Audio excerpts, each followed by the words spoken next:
Biz bugün Aktanış rayonunda Aktanış Kavulu'nun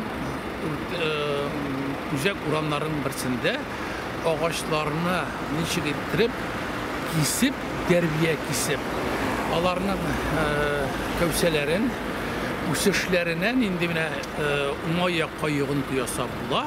Şul turda kichkine praktik ko'nikmalar beramiz. Ochiq ders deb deysak bula. Kecha biz o'zdirdik kameralda klassda ağaçların her birisinin üsüşü, şeşek atışı, jimishini berganini söyledik. Nişik ettirip onlarni mana shu kesu bilan ikinci yaşlıklarına paytib bola ul turda söyledik. Bugün mana shu söylegan ayberlarni turmuşqa oshirib, shirshlarda ko'rsatamiz. Avul soyti boshliqlarına, ondan so'ng kimler mana shu yeşillendirish ülkesinde Aktanış rayonunda eşliler mana örnek terbiye dersi formasında var. Men Aktanışda 3-nji martaba, 1-nji martaba kelgach, mendan bir kishi so'raydi. Narsa ko'rding deydi. Men qo'ya bormayman, mendan shulay so'ray turganiga. Men aytdim, ondağı milash dedim. Mana milash, ul yeşillendirish uchun Allah Teala mana shu bizim Tataristan'a Orta İdil boylarına bulak etken ağaç, Allah Teala tarafından tabiat bulak etken ağaç.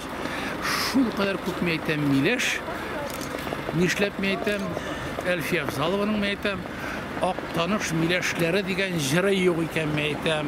Apa jirlamışa vafot bo'lib ketdi dedim. Mana bu milashlarga men shu qasiqlandim, bir hukuk ko'rdim. Milash ağacı birden bir ko'pgina fitotsintlar, viruslarni, kerakmas avrularni bitire. O'zining fitotsintları bilan ikkinchidan bir motor ettirib chechak ata. Bu chechaklarda bir ko'p bol qurtlar uchun nektar var. Bulardan hali bu milashlarning chechagini jiyib, shaylashib bular. Kuzga endi o'zining milashlari var. Hali biz bit ağaçlar hem kişilerine değil bu dünyada bizim biteli böceklerimiz, kuş kurtlarımız var. Buna şu milashlar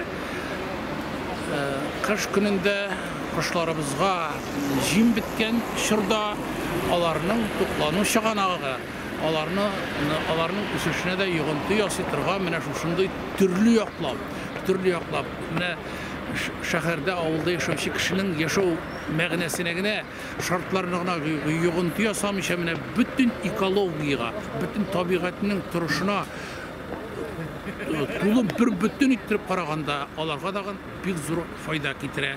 Andan so'ng milashning yaprog'i yerga tushgach, u bir qat ettiribgina 2 yil ichida shirib, shirmada bo'lib, shu to'fraqdagi boyitdi.